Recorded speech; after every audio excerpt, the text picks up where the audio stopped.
Now that we've looked at linear correlation, let's take a look at linear regression. The first concept is that of explained variation. Our value that we calculated in the correlation hypothesis test, the correlation coefficient, if we square that and get r squared is the coefficient of determination. And what's important about the coefficient of determination is that it is a measure of y that is explained by the regression line and the independent variable x. So the value of r squared is the proportion of the variation in y that is explained by the linear relationship between x and y. The previous example that we did with the chocolate and the Nobel laureate prizes, we got a correlation coefficient of 0.801.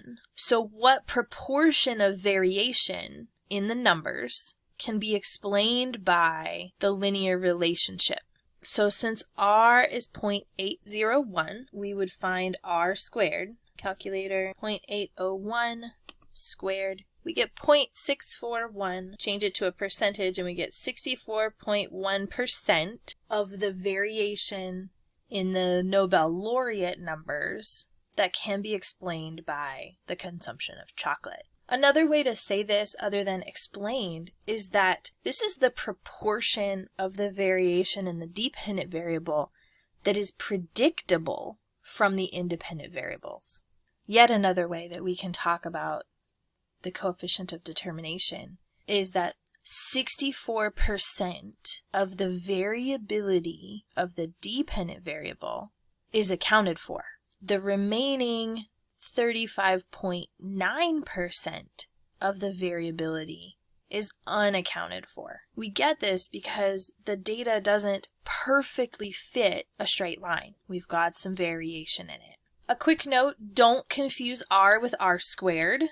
Just as standard deviation and variance are related, the correlation coefficient and the coefficient of determination are related as well, but they are not equal. R is our linear correlation coefficient, so R only shows up with linear correlation. If you've already clicked through the other types of formulas that we could consider for a data set, you would see that Excel and Google provide you with quadratic, cubic, logarithmic, exponential, logistic. There are lots of different possibilities for other equations that we could use. In our class, we focus on linear, but all of those other equations also have a coefficient of determination calculation, this r squared. That's one way that we could compare which equation is the best fit, by comparing the r squared values. And whichever r squared value is the highest, that means that equation explains the variation in the dependent variable the most. And that may be the one that we would want to use. And again, it always depends on context, but we're going to focus on linear correlation, and so that's where we go. When we perform the correlation hypothesis test and we find that the linear correlation coefficient r is significant, so this is coming from a rejecting a null hypothesis that rho is equal to 0. So reject the null where rho is equal to 0. This means that our linear correlation coefficient r is significant. And if it is significant, the next step is to determine which regression line is the line of best fit for the data. Best fit means that the sum of the squares of the vertical distance from each point to the line is a minimum. Yes, that's a mouthful. That's a lot. Finding the regression equation, performing something called least squares analysis, is a very in-depth mathematical process. Usually, this concept is covered in a linear algebra class.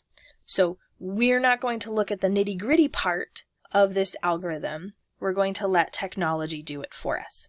To give you a very brief understanding of what this line of best fit is we have observed values, and these observed values here are our data values. These are the data that we've collected. The line in the middle is a possible line of best fit. The idea for finding that line of best fit is we want to figure out how to minimize this distance between the observed value and the predicted value coming from the line. So we want all of these differences to be as small as possible. So the goal is to find the smallest total distance between the observed value and the predicted value. And once we find that smallest distance, then we've found our line of best fit. Now recall from algebra, y equals mx plus b. This is the slope-intercept form of a line. We call it slope-intercept because m is our slope and b is our y-intercept. So from algebra, we get this equation y equals mx plus b. In statistics, however, they take that equation and they change a bunch of the variables in it. So let's talk through the equation variable changes, which you can see here in the regression equation. Y prime equals a plus bx. Notice that in algebra we have m times x and m is the slope.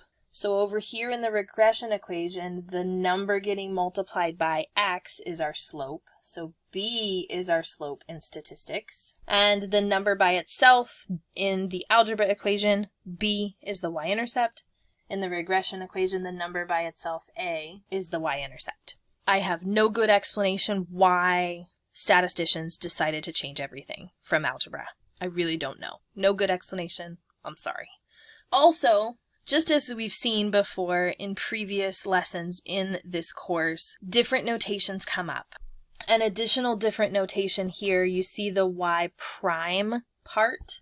This right here is the predicted y value. So if I'm looking over here on the graph, the observed value is y. The predicted value is y prime. Also, that different notation that happens, we don't have to use y prime. We could also use y hat. Y prime and y hat are equivalent notations for that predicted value. So we have this analogy between the statistics regression equation, y prime equals a plus bx, and our algebra linear equation, y equals mx plus b. The slope and the y-intercept work exactly the same way as they did in algebra. Statistics just gives them a different label. Okay, so we've got an algebraic expression for the regression line. The regression equation represents a relationship between x, called the explanatory predictor or independent variable. All of those names apply to x. And y prime, called the response variable or dependent variable. And just a reminder, depending on the books that you read or the notation that you see, you may also see y hat. In calculating the values of the slope and the y-intercept, we have to calculate some means and standard deviations, which we know how to do from chapter 3. And we can get Excel or Google to help us with this very easily. Our slope, that's the b. Remember, we already have the correlation coefficient r because we've performed the hypothesis test. So we know what r is. The slope is given by r times the standard deviation of the y's divided by the standard deviation of the x's. So we have these two columns of data. We're going to calculate the standard deviation for each of them, and we're going to calculate the means for each of them. Notice in the y-intercept, a is given by the average of the y's minus b times the average of the x's. So y bar and x bar are the averages of those columns. B is the slope that's given above. So we have to calculate b first, and then we can use b to calculate a. We'll round them to 3 significant digits. It's not a universal rule. Sometimes we may need more decimal places if the values are small, but this will work for most situations.